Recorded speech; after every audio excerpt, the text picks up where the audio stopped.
Hi, I'm Daniel, and Futurama has been revived multiple times, already having 4 different finales. The first run was cut short, and it was a good decision to try out the movies to mix quality.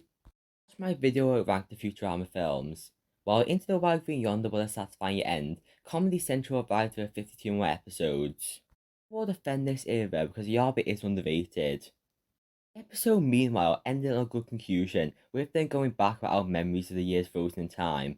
It implies the psyche of the whole show, and it had a grand run. Total, the show lasted long enough, and there was no need to revive it past that. It may have wanted a couple of one-off movies that were prequels, but a full 20-episode season is a bit much. I hope it's great we are the same writers, but it needs to prove they should exist. Being a reboot slash revival on Hulu reminds me of the Animaniacs reboot, that I think didn't justify its existence well. I went over all my 2 videos on it. Hulu isn't in the UK, but I think this will come to Disney Plus in the UK because Futurama is on the surface. Something else this has in common with Animaniacs reboot, by the looks of it, modern references. I hope it's not like the other. Science fiction and representation technology at the time was made, constantly changing how we'll see the future. There was already some of this with the gap between original and revival era. Some things in Futurama are already outdated now, like how women's rights in the 3000s are worse than they were even when the show was being written, and how the characters regularly watch cable TV. I didn't expect them to be able to predict cable TV dying, and that is fine. You can headcanon up the solution that cable had another rise, and it will fair if this show continued with the 192000 idea of what the future will be. There was criticism against the Revivals episode Attack on the Killer App having a reference to iPhones. However, I liked the episode because I never thought I was in your face about it. And they put a futuristic twist on it by putting it in your eyes. This gives me some hope for how the Revival could do it. I should give context that there was a leak of the episode titles. That might be true, might be not, but I'm going with the assumption they are true. The first episode will be introduction. The second is titled Rage Against the Vaccine, and I hope it's about a vaccine of a futuristic disease or something. Still wanted to be a COVID vaccine.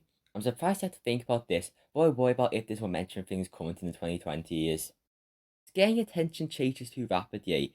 It will be weird they mention stuff like COVID on these seasons, but it was never mentioned before. I would prefer that stuff like COVID never happened in the Futurama timeline, but that's just me. Episode right next to it is Zapp gets cancelled, and another episode is related to items reviewed. I can tell what type of show this will be. It could still work. I'm not opposed to it as a concept, more how your shows execute it. Some stuff will feel like another Christmas episode, sounds great. Another thing, this continues following our time, just 1000 years later by taking place 3023. Yes, they tried to rewrite and change this timeline like The Simpsons tried to do with that 90s show. Gang are now middle-aged. Shows a change of time, and I don't want the revival to try and hide it from audiences who won't think to calculate how old they are now. Farnsworth will be 180. Yes, stuff like they might do.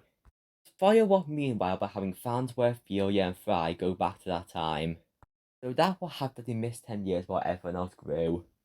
Want to see the slight change in character designs, it's been 25 years since it started to now. I am neutral on the debate of weekly versus dumping all you want, and I think it depends on the show. Futurama will work better weekly. They are copying Disenchantment's release schedule, releasing the seasons in 2 parts with 10 episodes. Something often overlooked about Disenchantment is how it works both watching serially or binging it quickly in one go. So, Disenchantment Part 5 and 6 haven't been announced yet, and Futurama may be about a replacement. There's some evidence Disenchantment is ongoing, but it's strange that they announced Futurama Revival on the same day as Part 4 released. Now being poor competition since there's 3 macaroni shows ongoing. They've all distributed across different streaming services. One more thing, I thought this would release 2023, but the leak said 2022. I was to make a video ranking episodes in a viral era before it came out, but it might not if it's that soon. In conclusion, this was a quick video I made because I wanted to discuss this. It still has the possibility to be good, but I'm worried about how it will turn out. Even if it is bad, the episode of the original won't change and I can ignore it. If the season had good episodes, it can be grouped up with the classics. The leaks of fake part of the video won't age well, but I'm hoping a lot of it can still do. The more I think about it, the more I think it might be fake. But stuff like Zapp and getting cancelled seemed like an idea I came up with in 2 minutes. That's my final comment. Part of Futurama's charm was the old idea of what the future would be like. Could stuff like that be replicated? The end.